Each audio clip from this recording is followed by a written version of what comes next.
TET TET prepare అవుతున్నటువంటి ప్రతి ఒక్కరికి కూడా మరి సైకాలజీలో కొన్ని మార్క్స్ సంపాదించడానికి దగ్గర 4-5 మార్క్స్ సంపాదించడానికి ఈ వీడియో చాలా బాగా ఉపయోగపడుతుంది.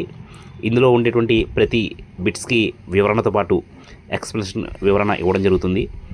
అయితే ఈ వీడియో స్కిప్ చేయకుండా చూడటం ద్వారా మీరు సైకాలజీలో మంచి జ్ఞానాన్ని పొందడానికి అవకాశం ఉంటుంది. కాబట్టి మనం సైకాలజీ ఈ వీడియోలో మరిన్ని బిట్స్ తెలుసుకోవడానికి ముందుకు వెళ్దాం. ఇందులో కొన్ని 30 వరకు ప్రశ్నలు ఉండొచ్చు. 30 నుంచి 15-30 ప్రశ్నలు వరకు ఈ వీడియోలో ఉంటాయి. మొదటి ప్రశ్న చూద్దాం. వాక్ట్ పద్ధతిలో టీ అనేది దేనికి సంబంధించింది? చూడండి, VAKT వాక్ట్ పద్ధతిలో టీ అనేది దేనికి సంబంధించింది అనేటువంటి మొదటి ప్రశ్న. ఇందులోని టీ అనేది మనకి శ్రవణం, దృశ్యం, చలనం, స్పర్శ 4 ఇవ్వడం జరిగింది. ఇందులోని మనం కరెక్ట్ ఆన్సర్ అనేది స్పర్శ చూద్దాం. రైట్, స్పర్శ ఎందుకైంది అనేది చూసినట్లయితే వాక్ట్ పద్ధతిలో టీ అనేది స్పర్శకు సంబంధించింది. అంటే దృశ్యం విజువల్, వి అంటే విజువల్, శ్రవణం ఏ అంటే యాడ్యుటరీ, స్పర్శ అలాగే స్పర్శ కినెస్థెటిక్ మరియు చలనం టాక్టైల్. ఈ పద్ధతిలో విద్యార్థులు తమ జ్ఞానేంద్రియాలన్నింటినీ ఉపయోగించి నేర్చుకుంటారు. రైట్, అయితే రెండో ప్రశ్న చూద్దాం. భారతీయుల కోసమే ప్రజ్ఞ పరీక్షను రూపొందించిన వారు ఎవరు? చూడండి, భారతీయుల కోసమే ప్రజ్ఞా పరీక్షను రూపొందించిన వారు ఇందులోని బినే, భాటియా, థారండైక్, గాల్టన్ అనేటువంటి 4 ఆప్షన్ ఇవ్వడం జరిగింది. భారతీయుల కోసమే భాటియా, భాటియా రైటా రాంగ్ చూద్దాం. భాటియా రైట్. మరి భారతీయుల కోసమే ప్రజ్ఞా పరీక్షను రూపొందించిన వారు భాటియా. ఆయన రూపొందించిన పరీక్షను భాటియా ప్రజ్ఞామాపని అంటారు. ఇది ఒక వ్యక్తిగత నిష్పాదక పరీక్ష. తర్వాత మనం మూడో ప్రశ్నకు వెళ్దాం. Third question. పిల్లలకు వివిధ వస్తువులను ఇచ్చి వారు వాటితో ఆటలాడుతుండగా వారి ప్రవర్తనను అంచనా వేయడం అనేది ఏ పద్ధతి అని వాడు ఇక్కడ మనకి 4 ఆప్షన్స్ ఇవ్వడం జరిగింది. ఈ 4 ఆప్షన్స్లో సరైన ఆప్షన్ అనేది క్రీడా పద్ధతి. చూద్దాం, క్రీడా పద్ధతి అనేది రైట్ ఆర్ రాంగ్ అనేది కూడా చూద్దాం. ఎందుకంటే ఇక్కడ వివరణలో మనం చూద్దాం. రైట్, క్రీడా పద్ధతి. చూడండి, పిల్లలకు వివిధ వస్తువులకు ఇచ్చి వారు ఆడుకుంటున్నప్పుడు వారి ప్రవర్తనను అంచనా వేయడం క్రీడా పద్ధతి, ప్లే మెథడ్ అంటారు. ఈ పద్ధతిలో పిల్లలు తమ అంతర్గత భావాలు, కోరికలు మరియు ఆలోచనలను ఆటల ద్వారా వ్యక్తపరుస్తారు. ఈ ఆటలను విశ్లేషించి వారి మూర్తిత్వాన్ని అర్థం చేసుకోవచ్చు. రైట్, అయితే పిల్లలు వివిధ ఆట వస్తువులు ఇచ్చిన తర్వాత వారి ఆటలను మనం పరిశీలించడానికి ఈ పద్ధతి అనేది, క్రీడా పద్ధతి అనేది ఉపయోగపడుతుంది. 4th క్వశ్చన్ చూద్దాం. 4వ ప్రశ్న. బోగర్డస్ పరీక్ష ద్వారా దేన్ని అంచనా వేస్తారు? చూడండి, బోగర్డస్ పరీక్ష ద్వారా మనం దేన్ని అంచనా వేస్తారు అనేది ఇక్కడ మనకి 4 ఆప్షన్ ఉంది. వైఖరి, సహజ సామర్థ్యం, అభిరుచి, ప్రజ్ఞ. బోగర్డస్ పరీక్ష ద్వారా దేన్ని అంచనా వేస్తారు? 4 ఆప్షన్స్లో సరైన ఆప్షన్ వచ్చేసి వైఖరి. చూద్దాం, వైఖరి రైట్. వైఖరి, బోగర్డస్ పరీక్ష ద్వారా వైఖరి, యాటిట్యూడ్ అంచనా వేస్తారు. బోగర్డస్ సోషల్ డిస్టెన్స్ స్కేల్ అనేది ఒక వ్యక్తి వేరొక సమూహానికి చెందిన వ్యక్తికి ఎంత సామాజిక దూరం పాటించాలనుకున్నాడో తెలుసుకోవడానికి ఉపయోగపడుతుంది. మనకి వివరంలో చాలా చక్కగా చెప్పడం జరిగింది. కాబట్టి బోగర్డస్ పరీక్ష ద్వారా మనం వైఖరిని అంచనా వేయడం అనేది జరుగుతుంది. ఏ అనేది కరెక్ట్ ఆన్సర్గా దీన్ని మనం ఎంచుకోవాల్సిన అవసరం ఉంది. తర్వాత 4వ ప్రశ్న చూద్దాం. 5th question. నిర్దేశిత బోధనాభ్యసన ప్రక్రియ పూర్తయిన తర్వాత నిర్వహించే మూల్యాంకనం.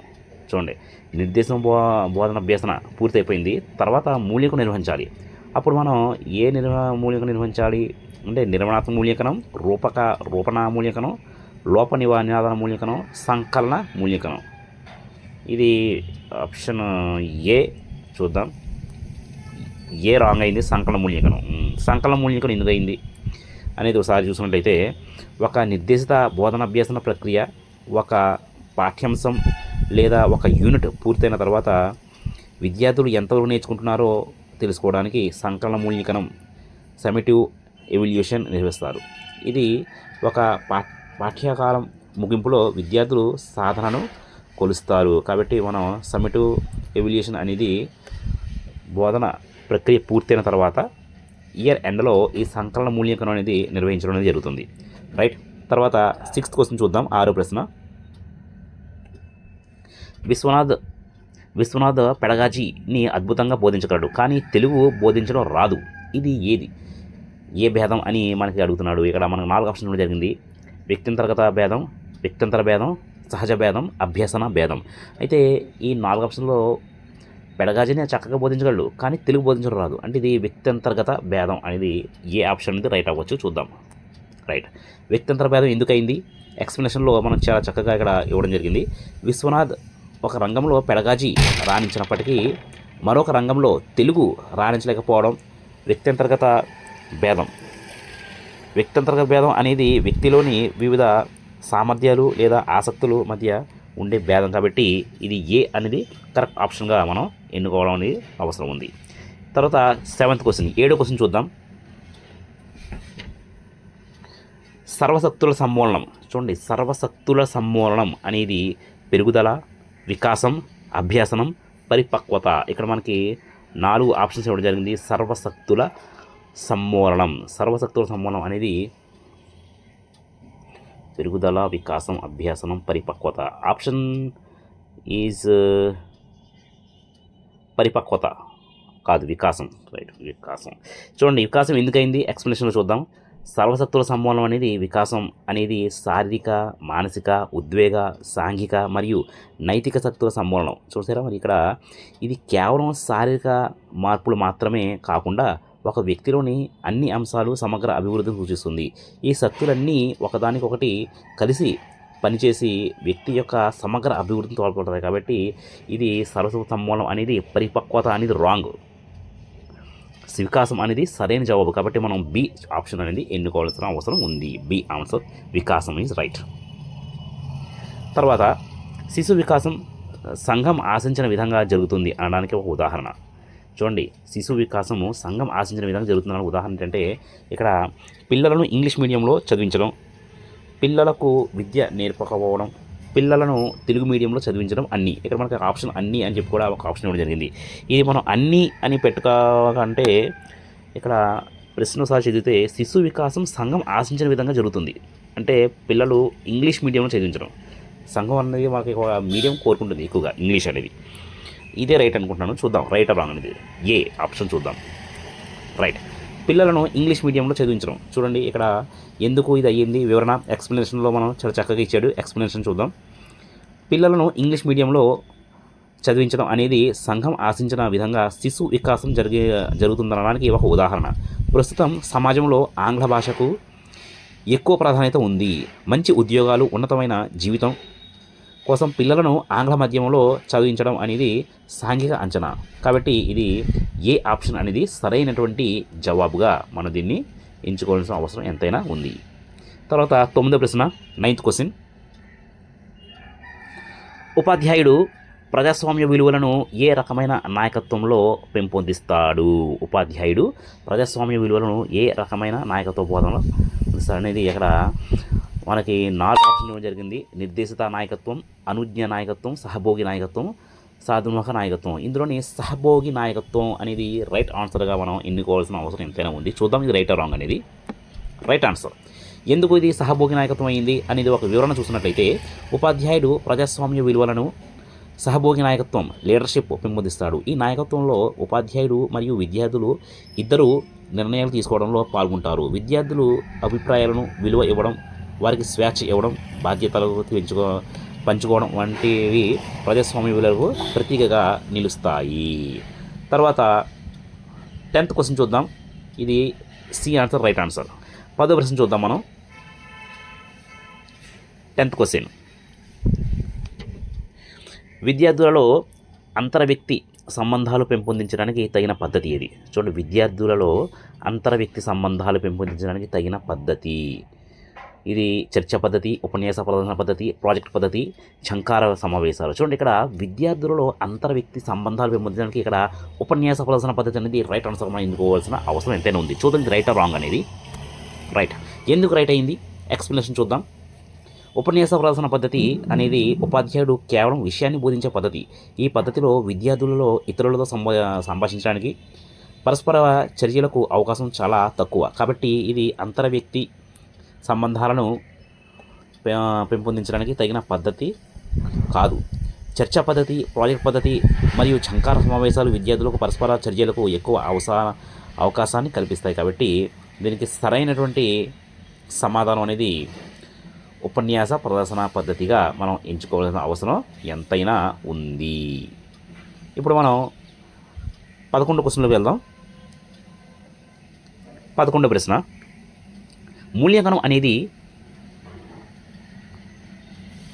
మూల్యాంకనం అనేది నిరంతరం కొనసాగే ప్రక్రియ. ఇది మొత్తం విద్యా వ్యవస్థలో అంతర్భాగమై అన్ని విద్యా లక్ష్యాల్లో అతి దగ్గర సంబంధం కలిగి ఉంటుంది అని చెప్పిన కమిషన్ ఇది. చూడండి, ఇక్కడ చాలా చక్కటి క్వశ్చన్ ఇచ్చాడు. ఇది చాలా చాలా ఇంపార్టెంట్ ప్రశ్న. ఇది మీరు నోట్ డౌన్ చేసుకోండి. ప్రశ్న, మూల్యాంకనం అనేది నిరంతరం కొనసాగే ప్రక్రియ.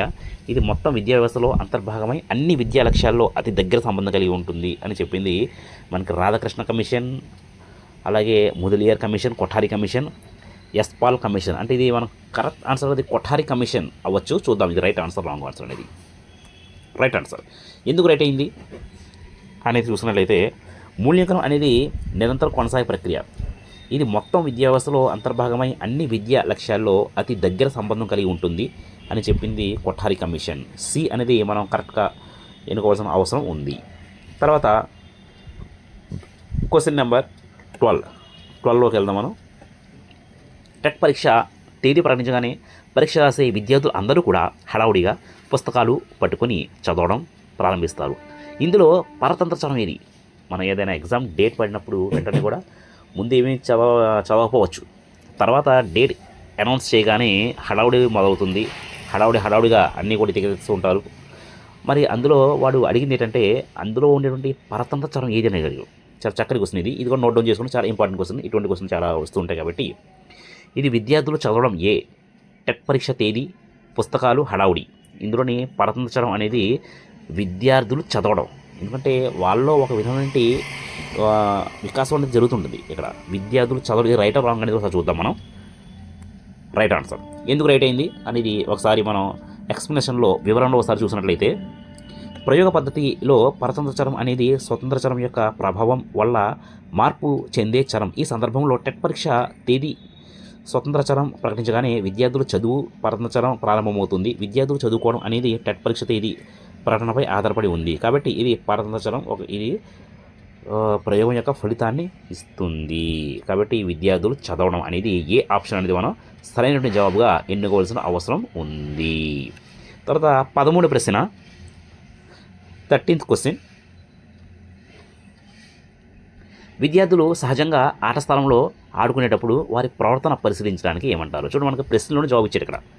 విద్యార్థులు సహజంగా ఆట స్థలంలో ఆడుకునేటప్పుడు వారి ప్రవర్తనను పరిశీలించడం ఏమంటారు? ఇక్కడ మనకి సహజ పరిశీలన, ఇది సరైన జవాబు. సహజ పరిశీలన. ఎందుకంటే నియంత్రణ పరిశీలన, కృత్రిమ పరిశీలన, సహభాగి పరిశీలన అనేది ఇది వేరు పరిశీలనలో జరుగుతుంది. కాబట్టి ఇక్కడ సహజ పరిశీలన మనకు క్వశ్చన్లో ఆన్సర్ ఇచ్చాడు. ఇది రైట్ రాంగ్ అనేది ఒకసారి చూద్దాం మనం. రైట్ ఆన్సర్ చూడండి, చెప్పినట్లుగానే విద్యార్థులు సహజంగా ఆట స్థలాలు ఆడుకునేటప్పుడు వారి ప్రవర్తన పరిశీలించడానికి సహజ పరిశీలన, సహజంగా ఆడుకుంటుంటారు. అటువంటి పరిశీలన మనం చేసినప్పుడు ఏదైతే సహజ పరిశీలన అవుతుంది. ఎందుకైంది సహజ పరిశీలన అనేది మనం వివరణ సార్ చూసినట్లయితే ఎక్స్ప్లెనేషన్లో, సహజ పరిశీలనలో పరిశోధకుడు వ్యక్తులను వారి సహజ వాతావరణంలో ఎలాంటి మార్పులు చేయకుండా పరిశీలిస్తారు.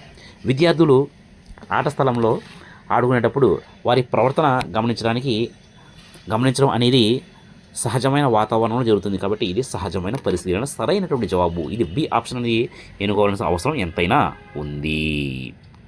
తర్వాత 14వ ప్రశ్న, వ్యక్తిని గురించి కూలంకషంగా పరిశీలన చేసే సమగ్రంగా అధ్యయనం చేసే మనోవిజ్ఞాన శాస్త్ర అధ్యయన పద్ధతి ఏది? చూడండి, ఇక్కడ వ్యక్తిని గురించి కూలంకషంగా, ఇది కూడా ప్రశ్నలోనే మనకు సైకాలజీ అనేది చాలా చక్కగా, ఇది ఒక్కో బిట్లో కొంచెం టఫ్గా ఉండొచ్చు, కొన్ని బిట్స్లోని ప్రశ్నలోని జవాబులు అనేది ఉంటాయి. మనం ప్రశ్నని 1-2 సార్లు చదివితేనే ప్రశ్నలో జవాబులు అనేది మనకు వెతకడానికి అవకాశం ఉంటుంది. కాబట్టి ఇక్కడ కూడా ప్రశ్నలోనే జవాబు ఇవ్వడం జరిగింది.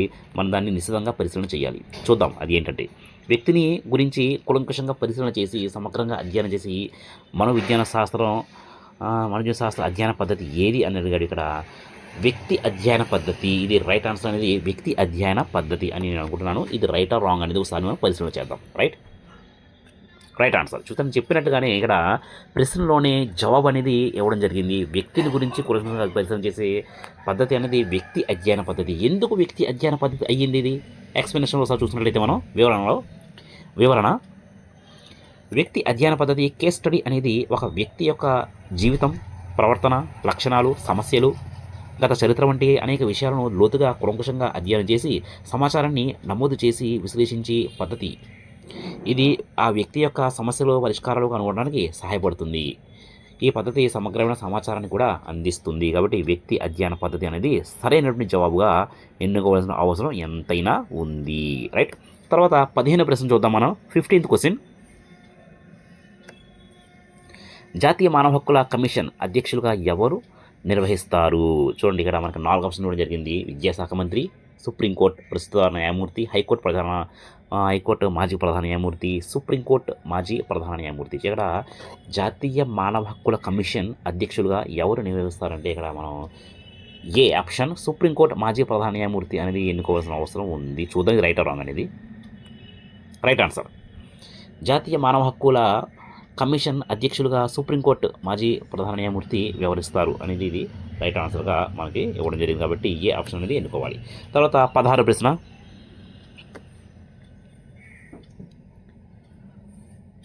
చూడండి, ఇక్కడ కింది వాటిని పరిశీలించండి. ఇందులో మాపనుల ద్వారా కొలవలేనిది. మాపనుల ద్వారా మనం కొలవలేము. అటువంటి ఏంటి అని అడిగారు ఇక్కడ. పెరుగుదల, వికాసం. ఏ పెరుగుదల, బి వికాసం, సి పరిణితి, డి పరిపక్వత.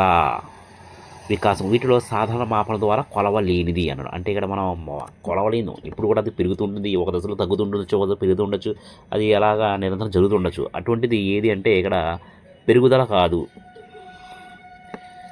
ఏ పరిపక్వత కాదు, బి చూద్దాం వికాసం. రైట్ రాంగ్ అని చూద్దాం ఒకసారి. రైట్, బి వికాసం. ఎందుకు వికాసం అయిందంటే పెరుగుదల మరియు పరిణతి రెండు కొలవగలిగేవే, కానీ వికాసం అనేది గుణాత్మకమైంది. కాబట్టి దానిని సాధారణ మాపలతో ఖచ్చితంగా కొలవలేము. అందుకే వికాసం మాత్రమే కొలవలేము. అది ఒక్కొక్క సమయంలో ఒక్కోలాగా ఉంటుంది. ఒకసారి పెరుగుతుంటుంది, ఒకసారి తగ్గుతుంటుంది, ఒకసారి నిమిషంగా ఉంటుంది. అందువల్ల వికాసం అనేది మనం కొలవలేం. కాబట్టి బి అనేది సరైనటువంటి జవాబుగా ఉంది. కాబట్టి మనం బి జవాబుని ఎన్నుకోవాల్సిన అవసరం ఎంతైనా ఉంది. 17వ ప్రశ్న, 17th క్వశ్చన్.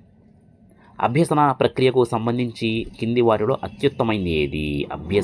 అభ్యసన ప్రక్రియకు సంబంధించి అత్యుత్తమైనది ఏది అంటే ఇక్కడ పరిశీలన, వివేచనం, సమస్య పరిష్కారం ఏది కాదు. ఇక్కడ సరైన జవాబు వచ్చేసి సమస్య పరిష్కారం అనేది రైట్ ఆన్సర్ అనేది చూద్దామా నేను అనుకుంటున్నాను. రైట్. ఎందుకు ఇది రైట్ అయిందంటే అభ్యసన ప్రక్రియ సంబంధించి సమస్య పరిష్కారం, ప్రాబ్లమ్ సాల్వింగ్ అనేది సమస్య పరిష్కార జ్ఞానం, అవగాహన, వివేచన, విశ్లేషణ మరియు మూల్యాంకనం అంటే ఉన్నత స్థాయి ఆలోచనలు ప్రక్రియలు ఉంటాయి. కాబట్టి ఇవన్నీ కూడా మనకి రైట్ ఆన్సర్. కాబట్టి ఇది సి అనేది రైట్ ఆన్సర్. దీన్ని ఎన్నుకోవాల్సిన అవసరం ఉంది. కాబట్టి సమస్య పరిష్కారం అనేది సి. రైట్. 18వ ప్రశ్న, 18th క్వశ్చన్. ఒక విద్యార్థి గుర్తింపు కోసం నిరంతరం శోధిస్తూ అధిక ఒత్తిడిలో ఉన్నట్లయితే ఈ పరిస్థితిని ఏ దశ లక్షణంగా చెప్పవచ్చు? చూడండి, ఒక విద్యార్థి గుర్తింపు కోసం మంచి పేరు రావాలి, మంచి ఉన్నత స్థాయిలో ఉండాలని చెప్పి గుర్తింపు కోసం ఎక్కువగా శ్రమిస్తూ ఉంటాడు. అటువంటి దశలు ఏవి ఇక్కడ? కౌమార దశ, తొలి బాల్య దశ, ఉత్తర బాల్య దశ, శైశవ దశ. ఈ 4 దశల్లో మనం ఎక్కువగా ఆ దశ అనేది కౌమార దశ అనేది మనం ఆప్షన్ అనేది ఎన్నుకున్నట్లయితే అది రైట్ ఆర్ రాంగ్ అనేది ఒకసారి చూద్దాం. దాని తర్వాత వివరణ కూడా మనం చూద్దాం. Right answer. ఎక్స్ప్లెనేషన్లో కౌమార దశ. చూడండి, ఈ దశ గురించి చాలా చక్కగా మనకి ఇవ్వడం జరిగింది. ఒక విద్యార్థి గుర్తింపు కోసం శోధించడం మరియు ఒత్తిడికి గురవడం కౌమార దశ యొక్క ముఖ్య లక్షణం. ఈ దశలో యువత తాము ఎవరు, సమాజంలో తమ స్థానం ఏమిటి అని తెలుసుకోవడానికి ప్రయత్నిస్తారు. వారు తమ వ్యక్తిగత గుర్తింపు ఏర్పరచుకునే క్రమంలో ఒత్తిడి, ఆందోళన మరియు గందరగోళానికి గురవుతారు. ఎందుకంటే వారు చిన్నపిల్లలాగా ఉండలేరు, పెద్దవారిగా పూర్తిగా మారలేరు. కాబట్టి ఇది కౌమార దశ. ఏ అనేది రైట్ ఆన్సర్గా ఉంది. ఈ ఏ అనేది రైట్ ఆన్సర్ ఎన్నుకోవాలి. తర్వాత 19వ ప్రశ్న. ఒక వ్యక్తిలోని ఖచ్చితమైన లోతైన విషయాలను అధ్యయనం చేయడానికి అనువైన పద్ధతి. చూడండి, ఇక్కడ ప్రశ్నలో మళ్ళీ ఇచ్చాడు. ఇందాక చెప్పినట్టుగానే ప్రశ్నలోనే జవాబు ఇవ్వడం జరుగుతుంది. కాబట్టి ఇది మళ్ళీ ఒక వ్యక్తిలోని ఖచ్చితమైన లోతైన విషయాన్ని అధ్యయనం చేయడానికి అనువైన పద్ధతి. ఇందాక మనం వ్యక్తి అధ్యయన పద్ధతి చెప్పుకున్నాం. వ్యక్తి అధ్యయన పద్ధతికి మరొక పేరు కేస్ స్టడీ. ఇక్కడ మనకి ఇచ్చాడు కేస్ స్టడీ అని చెప్పి, ఇది రైట్ ఆన్సర్. ఇది కేస్ స్టడీ, సర్వే పద్ధతి, పరిశీలన పద్ధతి, అంత పరిశీలన పద్ధతి. 4 ఆప్షన్స్లోని మొదటి ఆప్షన్ కేస్ స్టడీ అనేది రైట్ అవుతుంది. చూద్దాము. Yes, right. కేస్ స్టడీ లేదా వ్యక్తి అధ్యయన పద్ధతి అనేది ఒక వ్యక్తి యొక్క జీవిత ప్రవర్తన లక్షణాలు, సమస్యలు వంటి విషయాలను లోతుగా మరియు ఖచ్చితంగా అధ్యయనం చేయడానికి ఉపయోగపడే పద్ధతి. కాబట్టి వ్యక్తి గురించి సమగ్ర సమాచారాన్ని అందిస్తుంది. కాబట్టి ఇది కేస్ స్టడీ అనేది ఏ సరైన జవాబుగా ఎన్నుకోవాల్సిన అవసరం ఉంది. తర్వాత 20వ క్వశ్చన్, 20th క్వశ్చన్. కింది వాటిలో లక్ష్యాత్మక పదాల పద్ధతి ఏది? లక్ష్యాత్మక పద్ధతి చూడండి, ఇందులోని 4 అంత పరిశీలన పద్ధతి, ప్రయోగాత్మక పద్ధతి, వ్యక్తి అధ్యయన పద్ధతి. ఒక లక్ష్యాన్ని సాధించాలంటే మనకు ప్రయోగం అనేది చాలా ముఖ్యం. అందువల్ల ఇది సి ప్రయోగాత్మక పద్ధతి అనేది రైట్ ఆర్ రాంగ్ సార్ చూద్దాం. రైట్, సి ప్రయోగాత్మక పద్ధతి. ప్రయోగాత్మక పద్ధతి అత్యంత లక్షణాత్మకమైన ఆబ్జెక్టివ్ పద్ధతి. ఈ పద్ధతిలో పరిశోధకుడు చలాలను నియంత్రించి వాటి మధ్య ఉన్న కార్యకారణ సంబంధాన్ని శాస్త్రీయంగా నిష్పాక్షపాతంగా అధ్యయనం చేయవచ్చు. ఈ పద్ధతిలో ఫలితాలు పరిశోధకుడు యొక్క వ్యక్తిగత నమ్మకాలపై ఆధారపడవు, తద్వారా లక్ష్యాత్మకం పెరుగుతుంది. కాబట్టి ఇది ప్రయోగాత్మక పద్ధతి అనేది సరైన జవాబుగా ఎన్నుకోవాల్సిన అవసరం ఉంది. సి ఆన్సర్ ఇది రైట్ ఆన్సర్.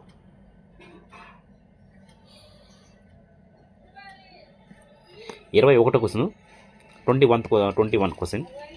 ఇంగితాలను గ్రహించడంలోనూ ఇంగితాలను వాడడంలోనూ ఆసక్తితో సంబంధించింది. అలెక్సియా, అఫేసియా, అగ్రాఫియా, అలాగే డి ఆప్షన్ రివిజనలైజేషన్. ఇందులోని ఇంగితాలను గ్రహించడంలో, ఇంగితాలను వాడడంలో ఆసక్తి అనేది alexia. A right are wrong చూద్దాం. అలెక్సియా అనేది రాంగ్ అయింది, అఫేసియా అనేది రైట్ అయింది. అలెక్సియా అనేది రాంగ్, అఫేసియా అనేది ఎందుకు రైట్ అయింది వివరణ చూద్దాం.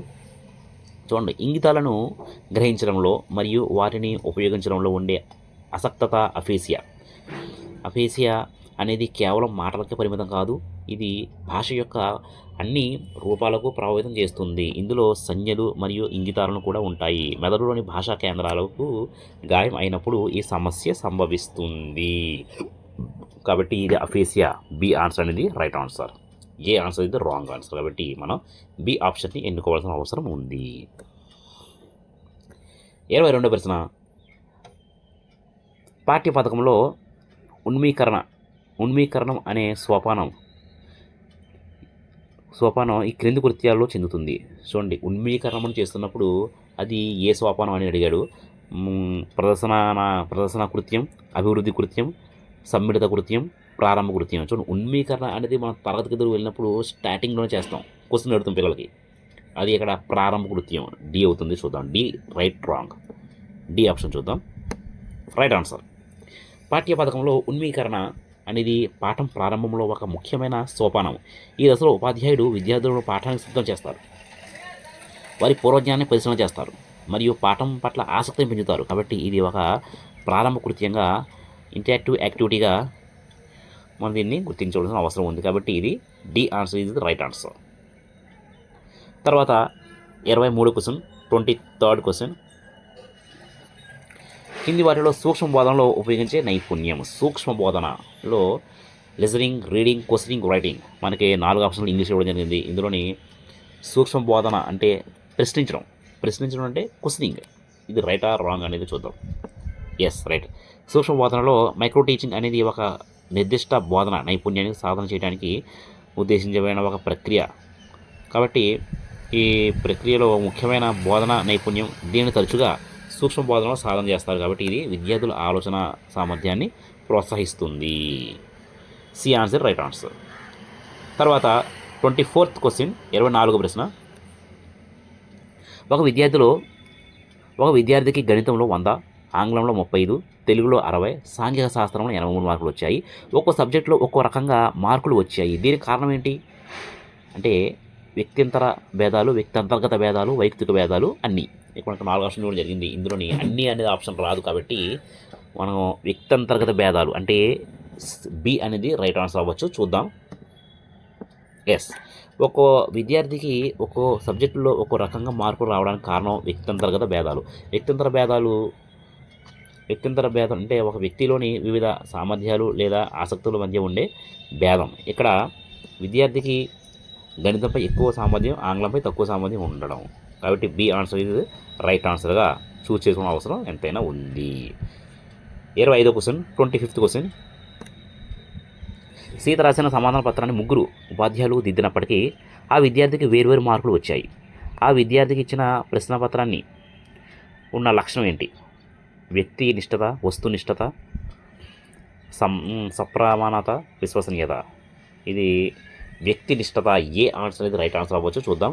వస్తునిష్ఠత, ఈ రెండిట్లో ఏదో ఒకటి. వస్తునిష్ఠత,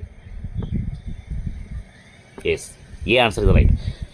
వ్యక్తి నిష్ఠత, వ్యక్తి చూడండి. ఇది ఎందుకు అయిందంటే మనకి వివరణలో ఇవ్వడం జరిగింది. ఒక పరీక్షను వేర్వేరు ఉపాధ్యాయులు దిద్దినప్పుడు వేర్వేరు మార్కులు వస్తే ఆ పరీక్షను వ్యక్తి నిష్ఠత, సబ్జెక్ట్ యాక్టివిటీ అనే లక్షణం ఉన్నట్టు ఈ పరీక్షకు ఉండే ఒక లోపం. వ్యక్తి నిష్ఠత వల్ల మూల్యాంకనంలో పక్షపాతం, వ్యక్తిగత అభిప్రాయాలు ప్రవేశిస్తాయి. వ్యాసరూప ప్రశ్నలకు వ్యక్తి నిష్ఠత ఎక్కువగా ఉంటుంది. Right, A answer is right answer. తర్వాత 26 క్వశ్చన్ చూద్దాం. 26th question. డేనియల్ గోల్డ్మ్యాన్ ప్రవేశపెట్టిన భావన. చూడండి, డేనియల్ గోల్డ్మ్యాన్ ప్రవేశపెట్టిన భావన సామాన్య ప్రజ్ఞ, ఉద్వేగాత్మక ప్రజ్ఞ, బహుకారక ప్రజ్ఞ, యాంత్రిక ప్రజ్ఞ. ఇక్కడ మనకి 4 ఆప్షన్ ఇవ్వడం జరిగింది. ఇందులో సరైనటువంటి జవాబు చూసినట్లయితే ఉద్వేగాత్మక ప్రజ్ఞ, యాంత్రిక ప్రజ్ఞ. యాంత్రిక ప్రజ్ఞ చూద్దాం. రాంగ్ ఆన్సర్ అయింది యాంత్రిక ప్రజ్ఞ. బి ఆన్సర్ ఉద్వేగాత్మక ప్రజ్ఞ. చూడండి, ఇక్కడ డేనియల్ గోల్డ్మ్యాన్ ప్రవేశపెట్టిన భావన అనేది ఉద్వేగాత్మక ప్రజ్ఞ. ఎందుకు అయింది ఉద్వేగాత్మక ప్రజ్ఞ అనేది వివరణ ఒకసారి మనం చూసినట్లయితే, ఎమోషనల్ ఇంటెలిజెన్స్, ఉద్వేగాత్మక ప్రజ్ఞ అనే భావన డేనియల్ గోల్డ్మ్యాన్ ప్రవేశపెట్టారు. ఈ భావన ప్రకారం ఒక వ్యక్తి తమలోని మరియు ఇతరులను ఉద్వేగాలను అర్థం చేసుకొని వాటిని నియంత్రించగలిగే సామర్థ్యమే ప్రజ్ఞ అనేది ఇక్కడ ఇవ్వడం జరిగింది. కాబట్టి ఇది యాంత్రిక ప్రజ్ఞ అనేది రాంగ్ ఆన్సర్. ఉద్వేగాత్మక ప్రజ్ఞ అనేది సరైన జవాబు. కాబట్టి మనం బి ఆప్షన్ అనేది ఎన్నుకోవాల్సిన అవసరం ఉంది. తర్వాత 27వ క్వశ్చన్. 27th. ఈ క్వశ్చన్ చాలా ఇంపార్టెంట్. ఇది ప్రతి ఎగ్జామ్లో కూడా ఇటువంటి క్వశ్చన్స్ రిపీట్ అవుతుంటాయి. ఇదే క్వశ్చన్ కాకపోయినా ఇటువంటి క్వశ్చన్స్ రిపీట్ అవ్వడానికి అవకాశం ఉంది. ఈ క్వశ్చన్ని మీరు ఒకసారి నోట్ డౌన్ చేసుకోండి. పులితో ఫోటో దిగాలి అని ఉంది, కానీ చంపిస్తుందని భయం. చెట్టుకి పండు కోసుకోవాలని తినాలని ఉంది, కానీ కింద పడతానేమో అని భయంగా ఉంది. ఇది ఏ సంఘర్షణ? చూడండి, ఇక్కడ చాలా చక్కగా క్వశ్చన్ ఇచ్చారు. కాబట్టి ఈ క్వశ్చన్లోని మనం దీన్ని ఎలా కనిపెట్టాలి ఏంటనేది చూసినట్లయితే పరిహార, ఉపగమన, ద్విపరిహార ఇది ఇచ్చాడు. కాబట్టి ఇక్కడ పులితో ఫోటో దిగాలని ఉంది, ఇక్కడ ఉపగమన పరిహార సంఘర్షణ అవుతుంది. ఇది బి ఆన్సర్ చూద్దాం. ఇది ఎందుకు అయిందో కూడా మనం తర్వాత మళ్ళీ దీని వివరణ చూద్దాం. ఉపగమన పరిహార, ఎస్, ఉపగమన పరిహార సంఘర్షణ రైట్ అయింది. ఇది ఎలా రైట్ అయింది అనేది ఒకసారి వివరణ మనం చూసినట్లయితే, ఈ పరిస్థితిలో ప్రతి లక్ష్యానికి సానుకూల మరియు